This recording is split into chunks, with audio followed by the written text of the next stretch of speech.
The space station Omega Prime floated silently in the darkness between stars. Inside its massive halls, representatives from 47 different alien species gathered for an emergency meeting. The air hummed with tension as creatures of all shapes and sizes took their seats around the enormous circular table.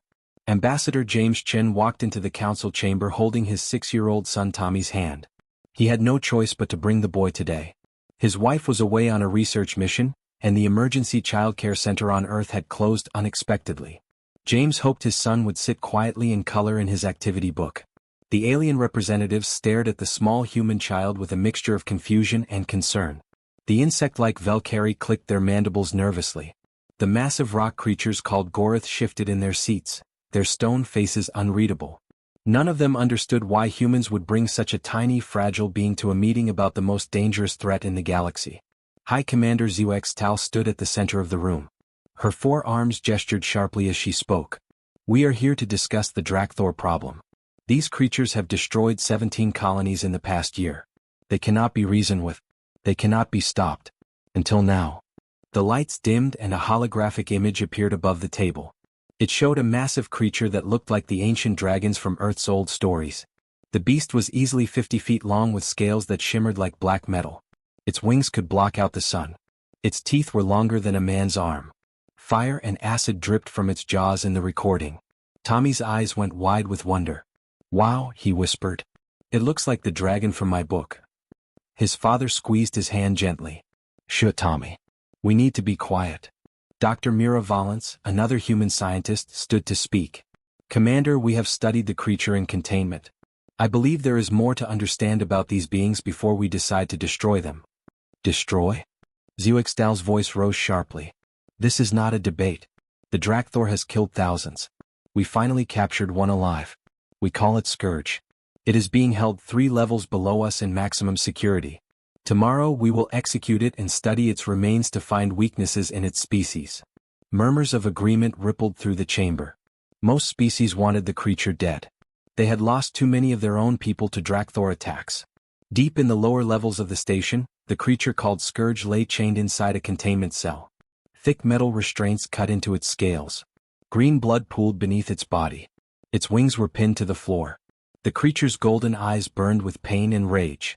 Guards from various species stood far back from the reinforced walls, their weapons ready. They were terrified even with all the barriers between them and the beast. Back in the council chamber, the debate grew louder. Voices in dozens of languages mixed together. Tommy tried to listen, but the grown-up talk was boring. He looked at his coloring book, but he had finished all the good pages yesterday. He could hear a strange sound, very faint, like humming or singing. It seemed to come from somewhere below them. "Dad," Tommy tugged on his father's sleeve. "I need to use the bathroom." James Chen was focused on taking notes as the aliens argued. He pointed to the door without looking down.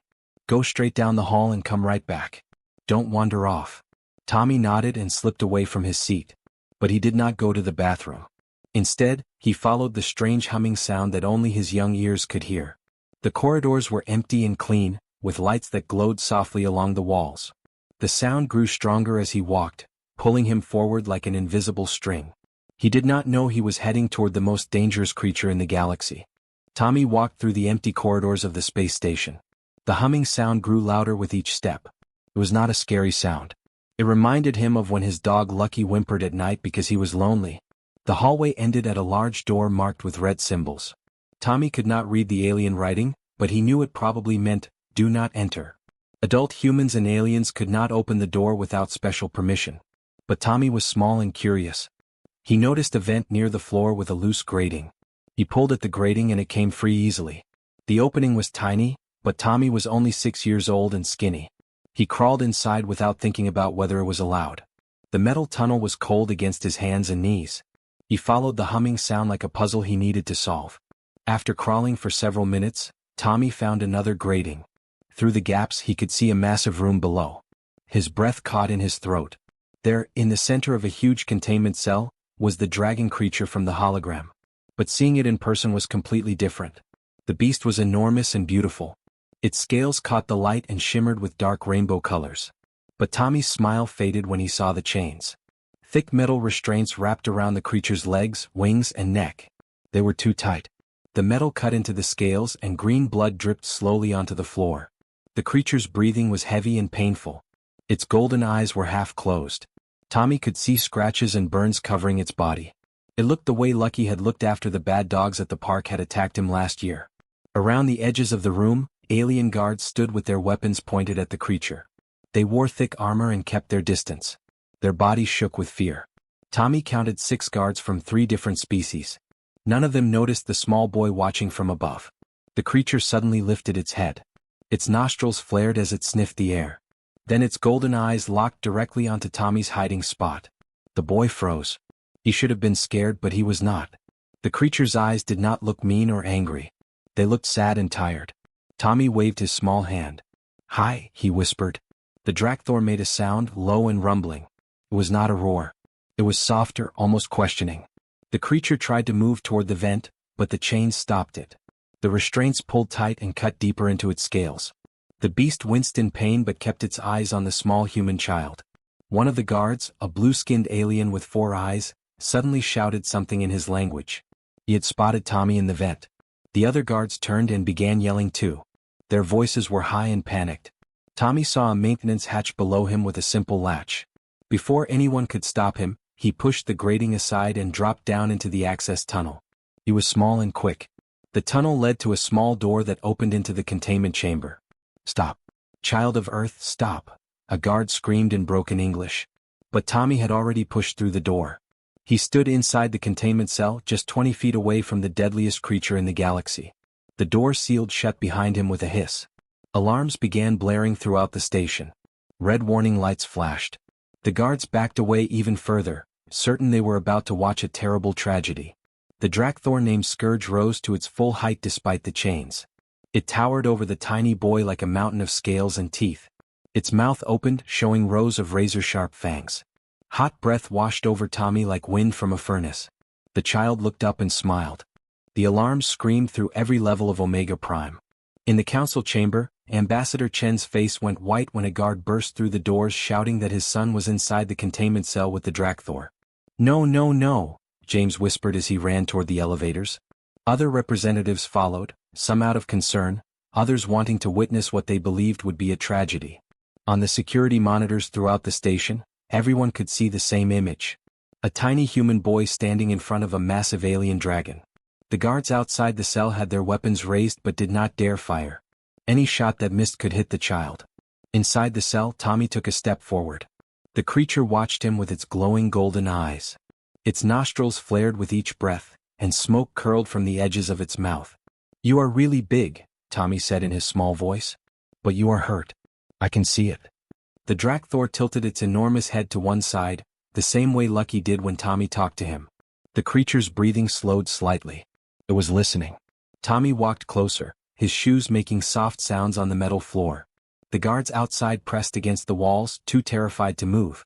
On the monitors, aliens across the station watched in frozen silence. "Everyone is scared of you," Tommy continued, his voice gentle and calm. "But I think you are scared too. My dog Lucky gets scared sometimes. When he is scared, he growls and shows his teeth. But he is not mean. He is just afraid." The creature lowered its massive head until its snout was level with Tommy's face. The boy could see his reflection in the beast's enormous eye. He could feel the heat from its breath. One snap of those jaws could end everything. But Tommy was not afraid. He reached out his small hand and placed it on the creature's nose. The scales were warm and surprisingly smooth. The Drakthor went completely still. Its eyes widened in what looked like shock. "See? You are not so scary," Tommy said with a smile. He noticed a cut near the creature's eye where a restraint had rubbed the skin raw. Green blood had dried around the wound. Tommy reached into his pocket and pulled out a small bandage. It had pictures of cartoon rockets on it. His father always kept a few in Tommy's pocket in case he scraped his knee. "This will help," Tommy said. He stood on his tiptoes and carefully placed the tiny bandage over the creature's cut. It looked ridiculous, like putting a stamp on a car. But the gesture was clear. The Drakthor made a sound that no one had ever heard before. It was not a roar or a growl. It was a deep, rumbling purr that vibrated through the entire chamber.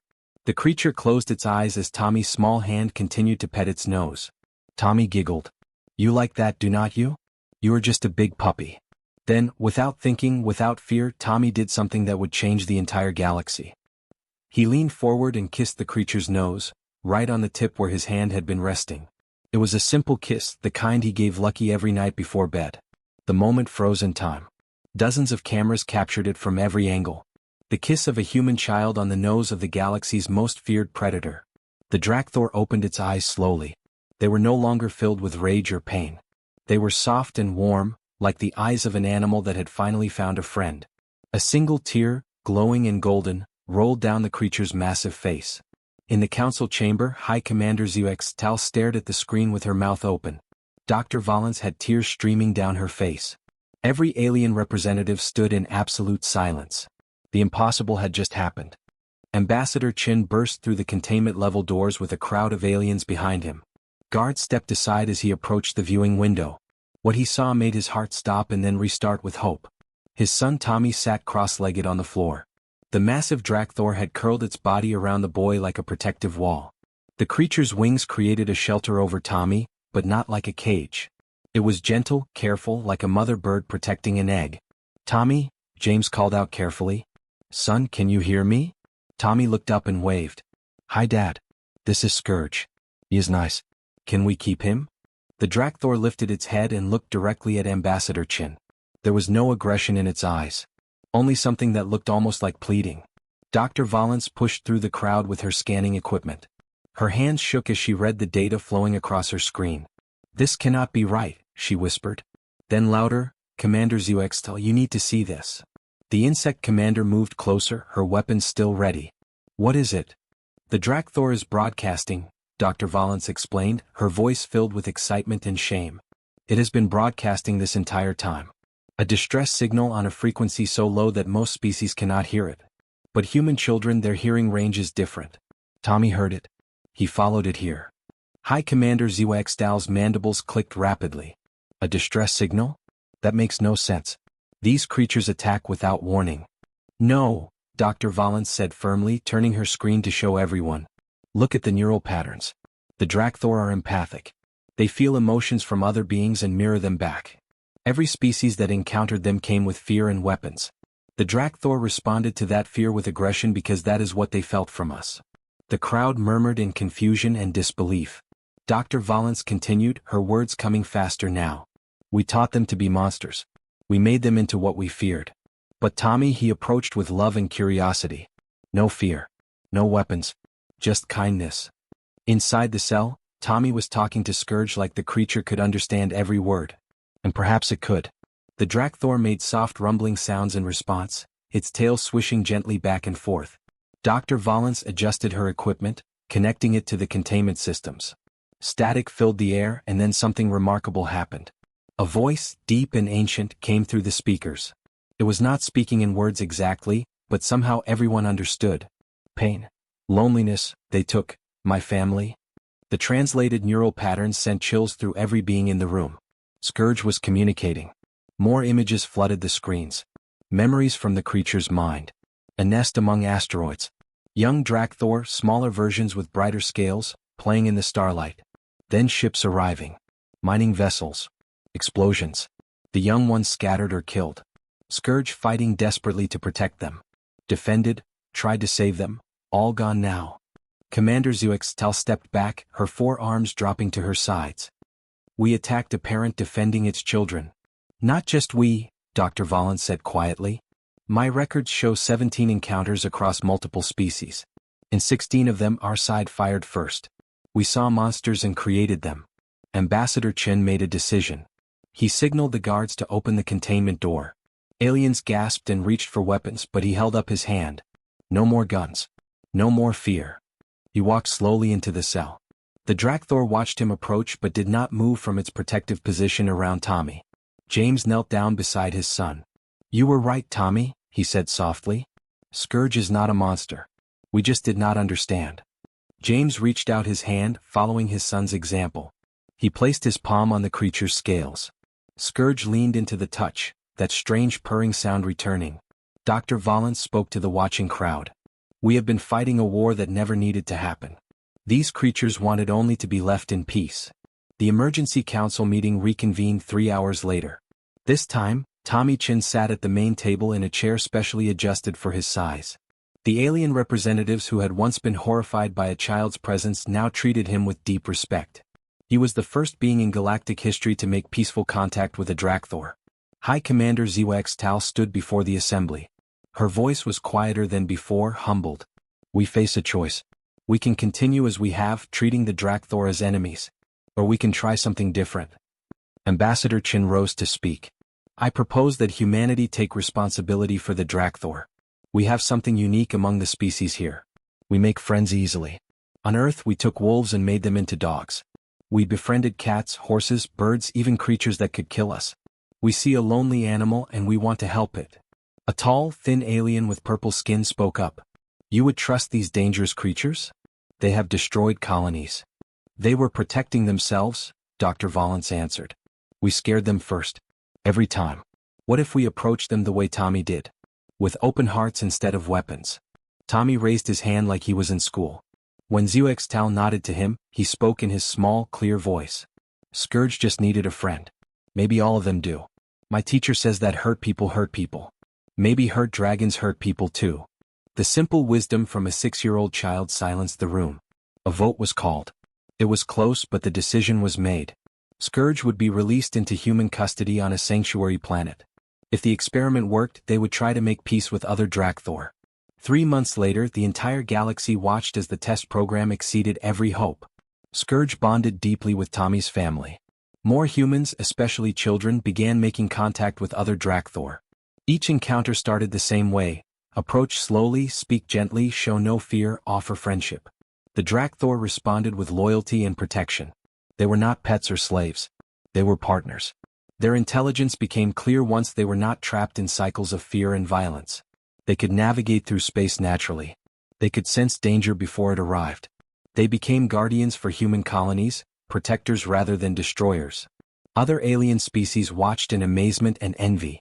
The creatures that had terrorized the galaxy for generations now flew alongside human ships like ancient knights protecting their kingdoms. The image of Tommy kissing Scourge's nose spread across every planet and station. It became a symbol known as the Terran Solution. When conflicts arose between species, diplomats would reference the image. Choose compassion first. Assume friendship is possible. Fear creates enemies, but love creates family. 10 years passed. Tommy Chin grew into a teenager, and his bond with Scourge never weakened. The Drakthor who lived for centuries carried Tommy on his back through the stars. They became ambassadors together, showing the galaxy what friendship between species could look like. Tommy stood before a new generation of children from a dozen different species. They had come to learn how to approach the Drakthor. Behind him, Scourge watched with patient, gentle eyes. The secret is simple, Tommy told them. Do not see a monster. See a friend you have not met yet. It worked for me when I was 6. It can work for all of you. A small alien child, nervous and excited, reached out to touch a young Drakthor's nose. The creature leaned into the touch and purred. The child laughed with joy.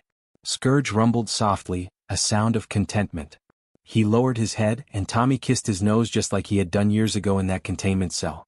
Some gestures never get old. Humanity had given the galaxy an unexpected gift. Not advanced weapons or technology. Something better. They had shown everyone that the bravest thing any being could do was choose to love instead of fear. And it all started with one small boy and one lonely dragon.